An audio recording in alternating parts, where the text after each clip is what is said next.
Hello everybody, hope you're doing okay. Welcome to my cabin. I'm actually standing between my treadmill and my bike with my shoe shelves behind me. Now what I thought to do today was a bit of a slant on the best of year shoes. But instead of just picking out the ones that I think are best on merit, what I'm going to actually do is a bit of a statistical one. I'm actually going to order them by the number of miles I've done in each shoe. So that kind of feels to me that that should be the best way to rank them, because if I put a shoe on my feet and wanted to keep putting it back on my feet, that surely is going to be the best way of saying that they're the best shoes. As it's Christmas, I thought I'd do my top 12, and coincidentally these are all the shoes that I've taken for 50 miles or more. And I've actually worn, I worked out 53 shoes this year, 53 different shoes and 47 different models. So quite a few shoes that didn't make the cut. But we'll, for each one, we'll just do a little overview of how I've been getting on with them. Some stats, the fastest mile I've run in each one and the longest run, and give you a bit of an insight into what I'm going to be using them for and a bit of a wear test. Right, so let's have a very quick look at the shoes, but I won't tell you the order until we come to each one in turn. So, can you spot any that you've got yourself? Okay, let's get going with shoe number 12. This is the Puma Liberate Nitro. This is the only Puma shoe that I've managed to get this year. I was looking out to get the DV8 Nitro Elite, but it's proving very elusive, so maybe there's a rumour of a new release in the new year, so see if I can get that one. And if I had more than one pair of a shoe, say like the next one was saying, I'm going to group them all together, so it's not individual pairs of shoes, this is actual models of shoes. And if it's a family of shoes like the Endorphin Speed, which are very similar, or the NOVABLAST, I think between the different versions, I'm going to group them together as well. So the Liberate Nitro, I ran 51 miles and my fastest mile was a 7-minute mile pace. That doesn't necessarily mean that this isn't a fast shoe. I just didn't really use this for any sort of mile intervals or anything. And I did the longest run of 11 miles in it, which was like a trail run in the summer. Now, in the end, I started using these for sort of like strides on grass after sessions. So I haven't actually worn these for a while, and but they're holding up very nicely. They do feel very, very light on foot. I'll get the stats up on there as well. But yeah, certainly a shoe that I feel like is sort of best reserved for sort of like short and sharp, fast intervals, probably off-road. Although you can use it on the road, I found it best sort of like on sort of firm grass or trails. So I know Andy the Fod Runner uses a lot on his local trails. So definitely one I'll be looking to use more in the new year, and see if I can get hold of this other Puma shoe. So next up at number 11 is the Nike Vomero 16, or the Nike Air Zoom Vomero 16, I think is its full title. And this is the subject of my review before this one, so that was kind of my sort of medium term view of that one, and I'm sort of like liking it a bit. I'm still using it. I've got up to 55 miles now, and the longest run I've done is just over 10 miles, and the fastest mile is a 7:23. I've only been using it for like steady runs, not my city strides runs, so basically when I'm not really wanting to run that fast. So my average pace in them is about an 8-minute miling, but just sort of steady miles.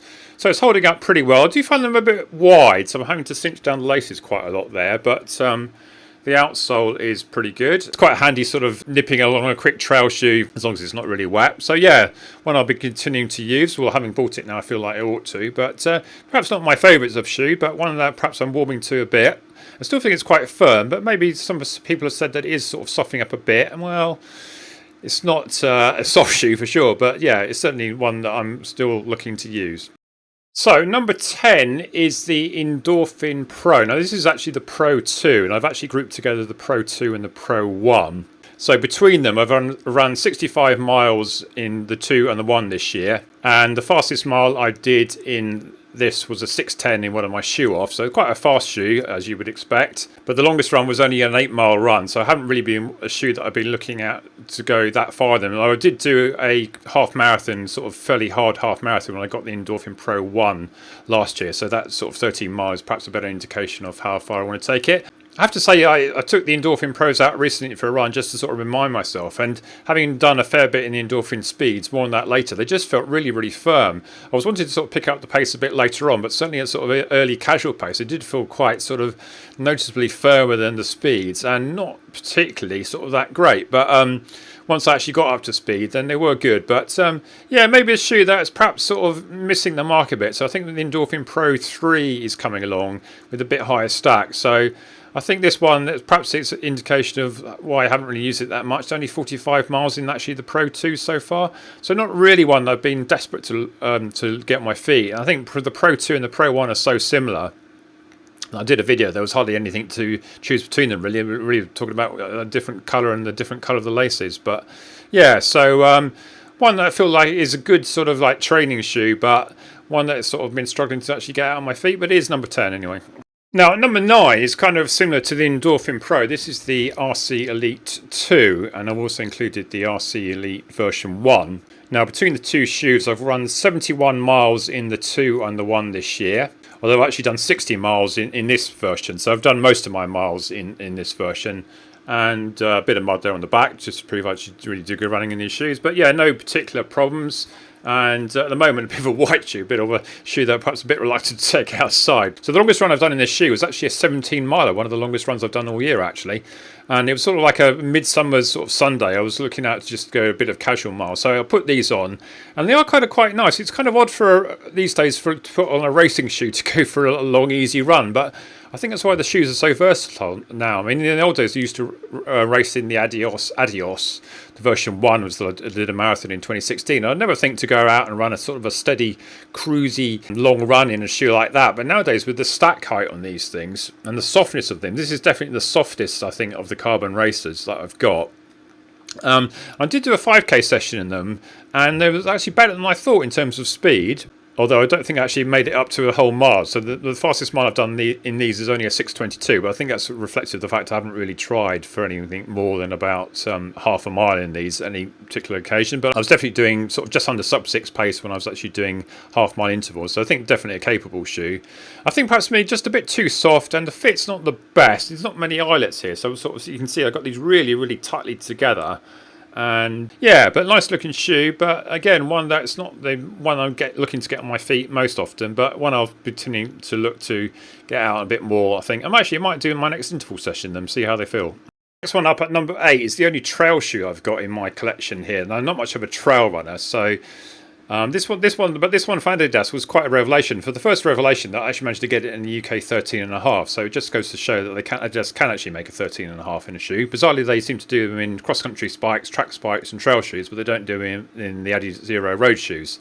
Although I have taken a punt and ordered the Takikumi Sen 8 in a 12.5 because I've seen some people think they come up a bit long, so I'm just hoping that it'll be okay. I always have to go straight back, and I did get a 35% discount, so I'm only £110. So I think that with those Adidas shoes, best as long as you don't wear them outside, you're okay. Anyway, with this one, I've done 73 miles in it. I got it like fairly early in the year, so I haven't used it for a while. It's not really a sort of a waterproof shoe. Sort of slightly water resistant upper, but I certainly wouldn't really be that great at taking it into the sort of wet and mud at the moment. But it's quite like sort of the Boston that isn't the Boston 10. So it's got the combination of boost and light strike there, and it's quite a responsive, quite a fast ride I found. And one day I remember going out for a run and thinking to sort of pick out the pace, and I got down to a 6:39 mile as part of like a 8-mile run. So the longest run I did in this was actually a 13.5 mile run down the Downs Link from Guildford down to about Cranley, just a bit past up towards Baynard's, which is a nice old station, and back again. So they work quite well for that. As it's an 8mm drop shoe, I don't feel like it's sort of too drastic a trail shoe. Most trail shoes tend to be like 4 or less. Anyway, certainly a shoe I can recommend, and I hope to be getting out in this a bit more. I've also got the Adidas Terrex Pro, but I haven't actually worn them yet. That's kind of the racing equivalent. Still in a box, but that's a subject for another day. So number 7 is an old favourite, the Pegasus Turbo. This is the Turbo 2 here. Now, this was the shoe I actually wore most last year. Now, I've almost deliberately stopped wearing them because they've been discontinued. There are very strong rumours of a Pegasus Turbo 3, one of these sort of recycled jobs. I don't know if that's going to be a bit of a gimmick or not, but it remains to be seen. So I've actually worn these over a couple of pairs for 78 miles altogether this year. Did manage to get out for a 13.6 mile run in them, so that must have been quite early in the year because I think I could barely remember that, but proves I was still using them for a while. And my fastest mile in these was a 6:44. I think I used them for one of my shoe-offs this year, so it's probably a marathon pace shoe-off.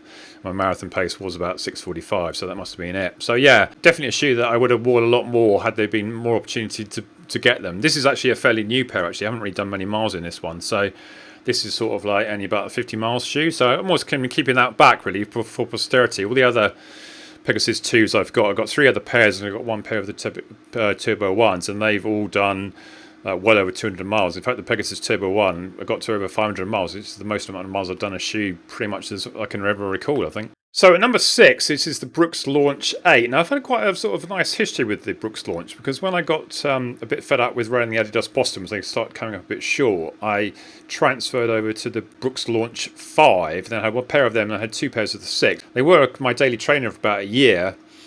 until I think they heard reports that the 7 had been rock hard. So I was quite interested to see what they'd done with the 8. And this is a shoe, the first of the shoes that I've taken to just over 100 miles. In fact, I got this up to 103 miles. The longest run I've done in these was actually 16.7 miles. I remember taking it out for a couple of Sunday runs, so definitely took it out for a good innings. I think perhaps they were struggling a bit on foot after that length of time. You kind of do feel like why you are paying £100 for a shoe as opposed to some of the more expensive ones these days. But yeah, do a good job. I think probably this is probably the one sort of budget shoe that's kind of worked well for me this year. And a bit like the Turbo, the fastest mile in it was a 6:36. I think that was also part of the same shoe off. So definitely a shoe that can get going. I must say I haven't got anywhere near flat out in this shoe. So I think a lot of these paces, taking a pinch of salt, I haven't actually been trying them, but certainly not slouches. And if you want a shoe that's not really that well known about, but I think they also do a stability version of this. And as I say, it's £100 at retail, so you might be able to get it for cheaper these days. But Brooks are a bit of a rock on a hard place at the moment. The Hyperion Elite didn't work for me because they didn't do my size. The Tempo was sort of so-so for me, and I've not really been that enthusiastic by all of their max cushion jobs that have been going around for years, but a lot of people swear by them. Anyway, so this is at number 6. So number 5 is the Nike Invincible. I won't bore you with the full length of it. I think everyone just calls it the Invincible. And this is a shoe I've taken out for 114 miles this year. Definitely sort of a recovery type shoe. Although in the summer I blasted out like a 4-mile sort of tempo pace. I actually got down to a 6:36 mile in it. And I think I did one of the shoe offs in that, the same one as the Turbo 2 and the Launch, just as a comparison. So I think it sort of goes to show that whatever ability level you are, you can largely go that pace in whatever shoe you've got on foot. Longest run I did in this shoe was a 15 miler. So it certainly works for that. I remember it being sort of quite an odd experience though, because it was so bouncy and soft that you feel like you're sort of bobbing up and down as much as we were going forward. But I think so on a sort of like a normal type sort of easy-ish sort of longish run, it felt like a bit hard work. But I've worn it like the days after my London Marathon when I could barely sort of touch my toes, as it were. And it's a shoe that kind of works great for that, because it's just sort of so much cushioning that you barely don't feel the ground at all. So I think that's all I kind of now reserve it for, is when I'm most tired, when I want maximum protection. But yeah, it kind of shows that it can actually get up to speed. And for a shoe that looks incredibly wide at the back, it's actually quite well fitting for me, because I think there's sort of the plush tongue and the fact you can get the lockdown quite nicely across there.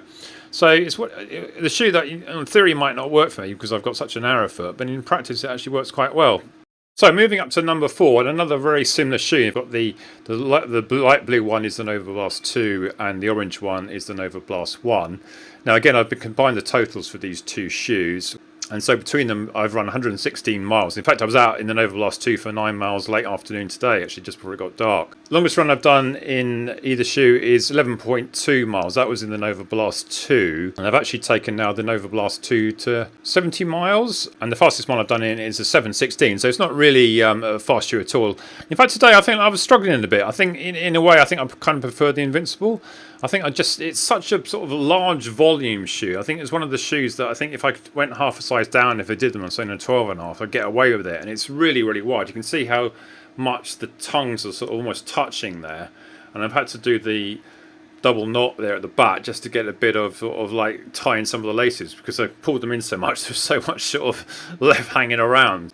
I just feel they're a bit clumpy. Today I was sort of feeling that I just wanted a bit more sort of push off there, and I just feel like I was sort of like a big sponge under my foot. At least with the Invincible, you kind of know what you're standing for. So I know some people like Andy Fodrunner sort of still loves him. I think he rated it his shoe of the year. For me, I think although it's number 4 on my shoe list, I think it's a shoe that I think, yeah, I quite like it, but I think I prefer other shoes. So it's perhaps higher than it perhaps deserves in a way. But yeah, I mean, the fact I've already actually run 60 miles in the new pair. I actually got the old pair to 200. So maybe in a way I prefer the older version. I think the drop was slightly higher. And it just seemed to... I may have to wear the old one again. I've just got that to 200 miles. If you compare the backs, they look almost identical, don't they? So there was a bit in the summer. I wore it in the 2. I remember wearing it on a really baking hot day, but it was like well over 30. And almost felt like the tar was melting some of this blue stuff here. But it seems to have stopped peeling now, and it seems to be okay. So don't think I've got any particular issues there, but I was a bit worried for a while that it was going to just disintegrate, but certainly no danger of overheating at the moment. So anyway, yeah, a shoe that is sort of okay, but not really one that I think I'm going to be that keen to use. So I think also just a bit wide for me is the main problem, I think. Okay, so into the top three, and there's another combo one. This is the Adios Pro 2, and I've also used the Adidas Pro 1 a bit, although this has been the shoe that I've worn the most this year by far of the two. So this one has just got over 101 miles in this one on its own, and between the two Adios Pros they've got 134 miles in it. Fastest mile was a 6:05. I think very similar in both shoes. I think I was doing a shoe off comparing the two, so I don't think there's much difference in the actual speed potential between the two. I think this one I kind of in the end preferred a bit better. I think maybe just it was that sort of slightly cutaway. It almost felt like it was a slightly more curved thing, whereas the Pro 1 didn't have this cutaway, and it felt a bit more not sort of slappy, but just sort of a bit more stable. I think this one is definitely less stable, but especially so when you're going slowly. But obviously this is a race shoe, not really designed to go for plodding. So I think sometimes I see reviews where people take out race shoes for like easy runs and then complain that they aren't great. Well, I think, well, if you buy a race shoe, I think you perhaps ought to really either leave it for your workouts or your races. If you complain about it, you can't go slow in it, well, take something else is what I always think. Having said that, I did take this out for a few Sunday runs, so I felt where I was wanting a bit sort of a lighter shoe, and so I got my longest run I did in this one was 12.5. I think I would wear it for a marathon if they did my size, although having said that, I've got another shoe coming up that is sort of my default racing shoe. So this is an UK 12.5. Annoyingly, it's probably about half a size too small for me, so I think that's probably why I didn't take it out too far. But having said that, you know, if you go out for, say, a 10k, I remember doing a 10k in the summer, I was sort of like hit it quite hard, sort of averaging about 6:30s, and it worked well for that. But yeah, and as I said, I've ordered the Takikumi Sen 8. So if it fits like this, like at least lengthwise, it should be usable.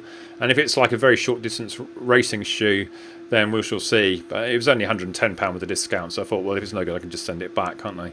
But yeah, this is probably the shoe that I want to love so much, but if it just needs to be half a size bigger.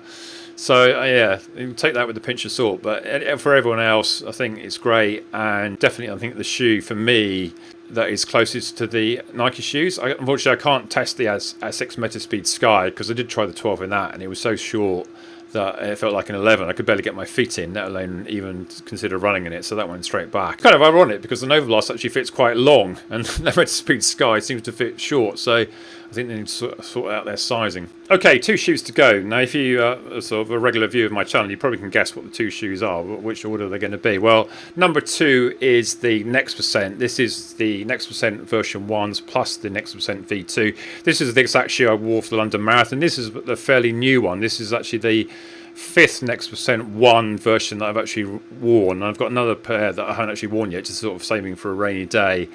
And I've got one pair of the V2, which I didn't like so much. But having a very narrow foot, even though I've got quite a lot of bunching in the top and the tongues are quite sort of together, I do feel I can get a lot better lockdown with this sort of vapor weave than I can with the Next Percent 2.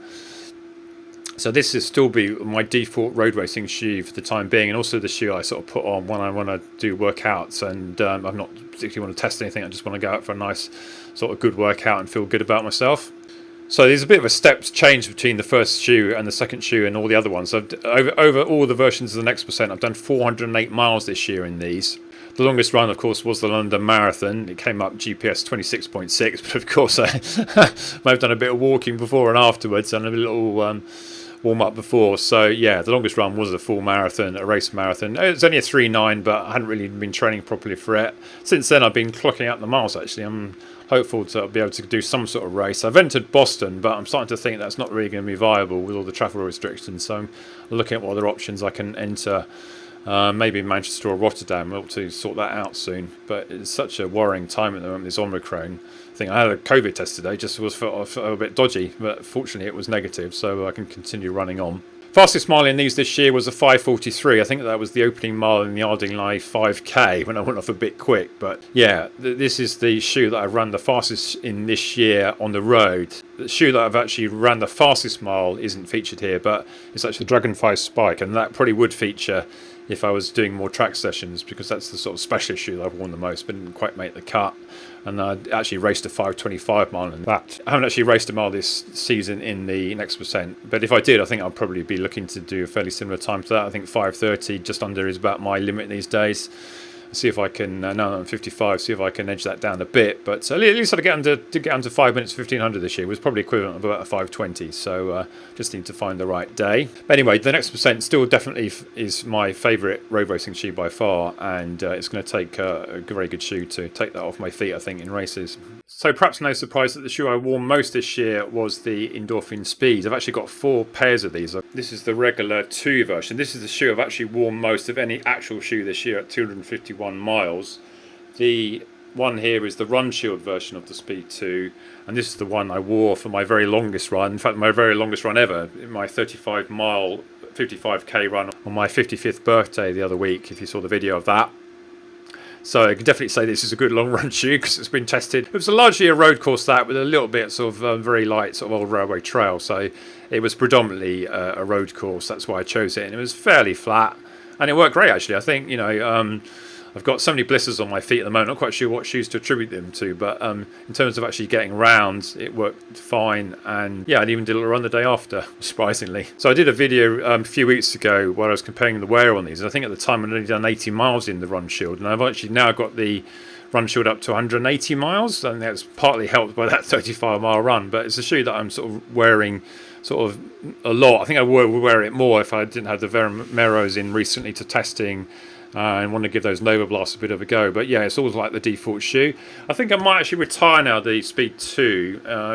250 miles. I think a few other people like Andy said that we got to be about 300. I felt it was losing a bit of something. I just feel it here at the top. So I think it said in my video, bit of wear there. And I think I do tend to sort of like midfoot land and toe off. So all my wear tends to be at the top here. So yeah, whether the Run Shield ones will last much more, I don't know, but I hope to get about another 100 miles out of them. I think it might be a shoe that I'll have to go and buy another pair, I think, soon, because they're so handy. I took them out for a run on the weekend where I did a bit of a muddy bit, and just actually cleaned them up a bit for the video, but they were quite muddy. But my feet kept really dry in them, so that's the great appeal of them. And they're actually fractionally lighter than the Speed 2, the blue pair here. Fastest mile I did in the Speed this year was only a 6:29. I didn't really ever take it out for any sort of like mile intervals. I did a few sort of like Strava segment blasts when I was on holiday, so it has been a shoe that I've sort of taken down to sort of like sub 5:30 pace for a short amount of time for like sprints and something. So I think it's certainly capable. But I think when I'm doing a workout, it's not the shoe I reach for. In fact, when I do track races, this tends to be the shoe that I warm up in. So perhaps the Speed is perhaps a bit of an odd name for me, because it's not really a shoe that I actually look for speed. In fact, anything, it's more like a slow shoe. After I had my calf tear last year, it was a shoe that I put on my feet sort of when I was doing barely 10-minute miling with a bit of walk jog involved. So yeah, it's very versatile for shoe for me. And I think I find it does work very well at quite slow speeds for me. I think it works fine at my sort of normal sort of easy-ish pace of about 8-minute miles these days, and it can go up to a 7-minute mile quite easily and down to a 9-minute mile quite easily, and also the sprints as well. So yeah, I think of all the shoes that I've got at the moment, if you discount the Turbo 2 as a discontinued shoe, this is certainly the most versatile, and it's probably, for a narrow foot, it fits me reasonably well. Well, my wife just rang there, so I had to briefly pause the video. So yeah, definitely the most versatile shoe that I've got at the moment. So I'm interested to see what the Speed 3 holds for next year. I think they've redesigned it a bit, so will that still be the shoe that I want to get on my feet, and with the Pegasus Turbo 3 there as well, and what other shoes would come into favour? If Adidas do a shoe that in the 13.5, then maybe they would be the ones. But the Boston 10 wasn't the one, as you can see, that didn't feature in my list. It wasn't actually far off getting to 50 miles, but that was a real struggle. And the Rebel 2 was another one that didn't quite make the cut. And it was initially promising, and then I had a quad injury back in about April and May, and it just didn't feel like it was getting better in that one. And so I actually changed over to the Speeds. I think at the time that I was trying to get those Rebel 2s, was they felt quite nice and soft, but I soon realised that I think the Speeds suited me better, and I think ever since then I've been reaching them more and more and more, and yeah, even to the point of like buying more than one pair of shoe. So I think I got to the point this year where if I like a shoe, then get another pair, because I don't like taking a shoe much past 200, 250, and not just because I've got a load of shoes to test. I do find that the cushioning goes. It's also something to be aware of. If you have a shoe that you like, what I like to do is get another pair, and then you can kind of compare the two, and then you sort of realise that perhaps you're then going to know when the cushioning is starting to go. So, hope you enjoyed this video looking at my most used shoes of the year. Perhaps on a similar vein, I'll do a least used shoe, which I got some real terrible ones for me in there. But as I said, I mentioned some of the ones that didn't quite make the cut. Ones were really didn't work at all, and ones that I think, well, I just can't be bothered to wear. But perhaps I shouldn't really have bought them. But you never really know until you try them on. It's so difficult now to go to a shop and try shoes on, especially in my size. You feel quite grateful if you can actually get a shoe from anywhere. Anyway, so do these shoes strike a chord with your choices? Which one of these shoes have you got? Does your order feel similar? And also have a look at your data. I use the VeloViewer app, which is kind of a Strava sort of application. It's very handy. It's only about £20 a year, but so much sort of useful stats out of it. You can get like a download of all your runs, and you can see exactly what shoes you wore, and I can do like little calculations. It even tells you what shoes you wore for Strava segments and stuff like that. So yeah, definitely recommended that one if you like your data, as I do, of course. So I hope you found this interesting. Like and subscribe and all that, and see you next one then. Bye.